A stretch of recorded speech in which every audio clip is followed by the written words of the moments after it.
दिल्ली हिंसा मामले से जुड़ी एक बड़ी खबर। आईबी ऑफिसर अंकित शर्मा हत्या मामले में सलमान नाम के एक शख्स को गिरफ्तार किया गया। स्पेशल सेल ने गिरफ्तार किया है इसे। सुंदर नगरी इलाके से इसकी गिरफ्तारी हुई है। सलमान उर्फ मोमीन, हसीन, मुल्ला, नन्हे, ये 5 नाम इसके हैं। आरोप है कि अंकित को आरोपी सलमान ने ही पकड़कर ताहिर के घर में खींचा था और कई लोगों के साथ मिलकर बेरहमी से चाकू से गोदकर उसकी हत्या कर उसके शव को नाले में फेंक दिया गया। राजू राज हमारे साथ और ज्यादा डिटेल्स के साथ जुड़ गए। राजू, एक और गिरफ्तारी, क्या है पूरी खबर? और देखिए, इस मामले में सलमान नाम के एक शख्स को गिरफ्तार किया है। सलमान पे आरोप है कि अंकित शर्मा जो आईबी अधिकारी थे उसके हत्या के मामले में सलमान को गिरफ्तार किया गया है। क्योंकि आईबी ऑफिसर जब वहां पर निकले थे, जो सीक्वेंस सामने आया है उसके मुताबिक जब वो अपने घर से निकले थे तो दंगाइयों में ने इनको सर पे काले कपड़े बांधकर ताहिर के घर के अंदर ले गया और वहां पर निर्मम तरीके से हत्या की। कपड़े उतार कर पहले धर्म देखा गया और उसके बाद कई बार चाकुओं से गोद कर हत्या की, जिसमें कई लोग शामिल थे और पोस्टमार्टम रिपोर्ट से भी खुलासा हुआ था। लगभग 400 बार अंकित शर्मा को चाकुओं से गोदा गया था। इस मामले में दिल्ली के सुंदर नगरी इलाके से सलमान नाम के एक शख्स को गिरफ्तार किया गया है और अब पुलिस सलमान से पूछताछ कर रही है। स्पेशल सेल के दफ्तर लोधी कॉलोनी में ये पता लगाने की कोशिश कर रही है कि उस दिन सलमान ताहिर के घर पर कैसे पहुंचा था, उसके साथ कौन कौन लोग थे, अंकित शर्मा के हत्या में उसके साथ और कौन कौन लोग शामिल थे, ताहिर उस वक्त हुआ था वहां पर मौजूद था या नहीं। क्योंकि इस पूरे मामले में ताहिर के खिलाफ भी दिल्ली पुलिस की क्राइम ब्रांच एसआईटी की टीम ने 302 के तहत केस दर्ज किया था। ताहिर क्राइम ब्रांच के रिमांड पर है और अब सलमान की गिरफ्तारी है। तो दिल्ली पुलिस की कोशिश है जो सीक्वेंस है उसे जोड़ा जाए और किस तरीके से अंकित शर्मा आईबी अधिकारी अंकित शर्मा की हत्या की गई थी, उन तमाम सवालों को जानने की कोशिश कर रही है। लगातार पूछताछ चल रही है, लेकिन जो सीक्वेंस दिल्ली पुलिस के सूत्रों के हवाले से जानकारी मिली है कि राजू राज, ये सुंदर नगरी इलाके से बताया जा रहा है गिरफ्तारी हुई है। किस तरह से पुलिस पहुंची है इस तक, सलमान तक? देखिए, पुलिस की लगातार मैनुअल और जो इंटेलिजेंस लगातार काम कर रही थी। कई पुलिस के लोग काम कर रहे थे। दिल्ली पुलिस को एक गुप्त सूचना मिली जिसके आधार पर पुलिस नंद नगरी इलाके में, सुंदर नगरी का इलाका है, वहां से सलमान को गिरफ्तार किया गया है और सलमान से लगातार पूछताछ चल रही है।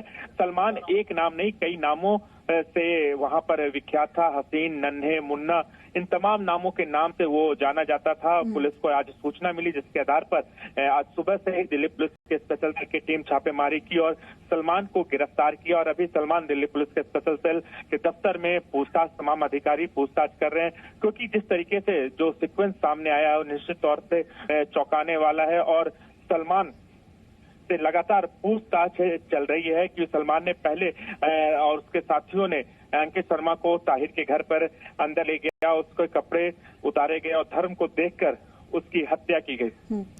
राजू राज, ठीक है, आप रहिए मेरे साथ। हम सीधे इस वक्त जितेंद्र शर्मा मेरे सहयोगी न्यूज रूम से मेरे साथ जुड़ गए। जितेंद्र, ये बड़ी कामयाबी है चूंकि बताया जा रहा है कि सलमान ही वो शख्स था जो खींचकर अंकित शर्मा को ताहिर के घर पर ले गया था और फिर उसकी हत्या की गई थी निर्मम तरीके से। देखिए, ये पहली गिरफ्तारी है। सलमान को दिल्ली पुलिस की स्पेशल सेल ने गिरफ्तार किया है और इसको इंटरसेप्शन के आधार पर गिरफ्तार किया, यानी कि लगातार नजर रखी जा रही थी कि आखिर कौन कौन लोग हैं जिन्होंने बड़ी ही बेरहमी से अंकित की हत्या की है। जो सलमान को गिरफ्तार किया, इससे पता लगा है कि जब अंकित अपने घर से बाहर निकला था, ताहिर के घर की तरफ था, तभी सलमान ने अपने बाकी साथियों के साथ मिलकर के इसके ऊपर काला कपड़ा डाला, इसको खींच के लेकर के गए। इसके बाद इसके कपड़े उतारे ताकि इसकी पहचान की जा सके कि आखिर ये कौन है और उसके बाद चाकुओं से बड़ी बेरहमी से इसकी हत्या की और उसके बाद वहीं पर जो नाला था उसके अंदर अंकित की लाश को फेंक दिया था। अब पुलिस ये भी पता करने की कोशिश कर रही है कि क्या सलमान अकेला था या पहले से ही किसी तरह की साजिश रची गई थी जिसमें इसकी हत्या की जानी थी, या सिर्फ वहीं मौके पर ही इसको देख करके हत्या करने का प्लान बनाया गया था। बाकी और कौन कौन है उनकी भी पहचान की जा रही है, लेकिन एक बात साफ हो गई है कि अंकित जब अपने घर से निकला था, क्योंकि जैसा कि उसके पिता ने एफआईआर दर्ज कराई थी कि शाम को करीब 4:30 बजे जब वो अपने घर आया, उसके बाद वो घर से निकला था। 5 बजे के बाद जैसे ही वो अपने घर से निकला उसके बाद से अंकित शर्मा का किसी तरह का कोई अता पता नहीं था। सारी रात उसकी तलाश करने की कोशिश की गई थी और 24 तारीख ही वो 24 फरवरी का ही वो दिन है जिस दिन दंगाई ताहिर हुसैन की घर की छत पर थे, नीचे से पथराव कर रहे थे, आगजनी की थी। ताहिर हुसैन की घर की छत के ऊपर खड़े होकर के वहां से पेट्रोल बम बरसा रहे थे, गोलियां चला रहे थे, पत्थर बरसा रहे थे। और उसी दौरान जब अंकित शर्मा अपने घर से निकला था तभी सलमान ने बाकी साथियों के साथ मिलकर के उसके ऊपर काला कपड़ा डाला और उसको खींच करके ताहिर हुसैन की घर की तरफ ले गए और वहां पर जाकर के उसकी हत्या की है। जी बिल्कुल जितेंद्र, और अब उम्मीद ये भी है कि उन तमाम सवालों का भी जवाब मिलेगा इस गिरफ्तारी से जो अंकित शर्मा का परिवार और बाकी लोग भी पूछ रहे हैं कि आखिर क्यों इतनी निर्ममता अंकित शर्मा के साथ की गई, चाकू से गोदकर हत्या, निर्वस्त्र कर फेंक दिया गया उसे नाले में। देखिए बिल्कुल, क्योंकि जो हत्या की गई है, जो अभी तक जांच हुई है, उससे ये पता लगा है कि धर्म के आधार पर तभी अंकित शर्मा के कपड़े उतारे गए, उसकी पहचान की गई और धर्म के आधार पर ये हत्या की है। तो निश्चित तौर पर ये एक तरह से वो कह सकते हैं कि वहां पे हिंदू मुस्लिम जो दंगे वहां पर चल रहे थे उसी के बीच में अंकित शर्मा की पहचान करके उसकी हत्या की गई है। अब कौन कौन लोग इसके पीछे शामिल थे, क्या पहले से ही प्लान करके रखा गया था, क्योंकि जो जहां पर यह हत्या हुई है आसपास सभी समुदाय के लोग वहां पर रहते हैं और जिस तरह से सलमान ने अंकित शर्मा को चिन्हित करके उसकी पहचान करके उसकी हत्या की है तो निश्चित तौर पर कहीं ना कहीं ये एक सोची समझी साजिश हो सकती है और उसमें और कौन कौन लोग शामिल थे उसकी पहचान करना बाकी है और उसके बाद उसी की गिरफ्तारी भी बाकी है।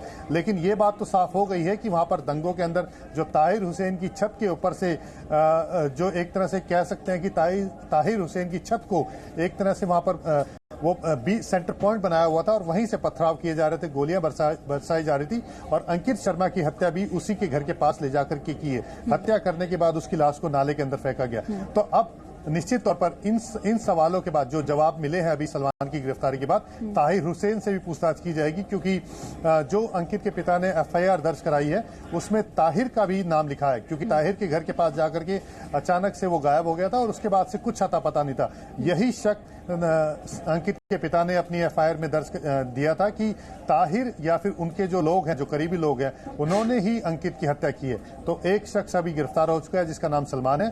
बाकी और कौन लोग थे उनकी पहचान की जानी बाकी है।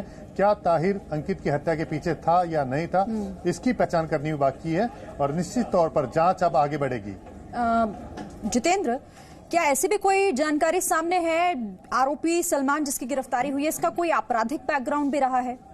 देखिए अभी तो काफी जल्दबाजी होगा इस बारे में कहना कि इसका कोई आपराधिक बैकग्राउंड भी है, लेकिन हाँ अब तक की जो जांच हुई है उससे ये बात तो साफ हो चुकी है कि दिल्ली के अंदर जो दंगे हुए हैं उसके अंदर बाहर से काफी सारे लोग आए थे, उनमें बहुत सारे लोगों का आपराधिक इतिहास रहा है और यही वजह है कि फेस रिकॉग्निशन सिस्टम की वजह से इन लोगों की पहचान की जा रही है। इसका मतलब कि जो सीसीटीवी के अंदर तस्वीरें आई हैं, जो पुलिस के पास पहले से ही डाटाबेस के अंदर बदमाशों की तस्वीरें हैं, उन सब का मिलान किया जा रहा है कि कौन कौन लोग वहां पर मौजूद थे, क्योंकि इतना जरूर है कि जो पुलिस ने अब तक जांच की वहां पर बदमाश थे, अपराधी किस्म के लोग इकट्ठे थे, बहुत सारे जो गैंग उस इलाके में एक्टिव हैं उनकी भी भूमिका की जांच की जा रही है, उनके नाम भी सामने आए हैं। तो कौन कौन लोग शामिल हैं दंगों के पीछे, कौन कौन लोग हत्याओं में शामिल रहे, तो उन सब की पहचान की जा रही है। सारे सवाल जिन्हें पुलिस लगातार खंगालने की कोशिश कर रही है, इस गिरफ्तारी से बहुत सारी कड़ियां भी ऐसी जुड़ेंगी, चूंकि ताहिर हुसैन जो नाम इस मामले में सबसे ज्यादा चर्चा का विषय रहा, आखिर उस तक कैसे अंकित शर्मा की हत्या के तार जुड़ेंगे, ये भी देखना बहुत दिलचस्प होगा। बहुत शुक्रिया आपका फिलहाल जितेंद्र हमारे साथ जुड़ने के लिए और इस बातचीत के लिए।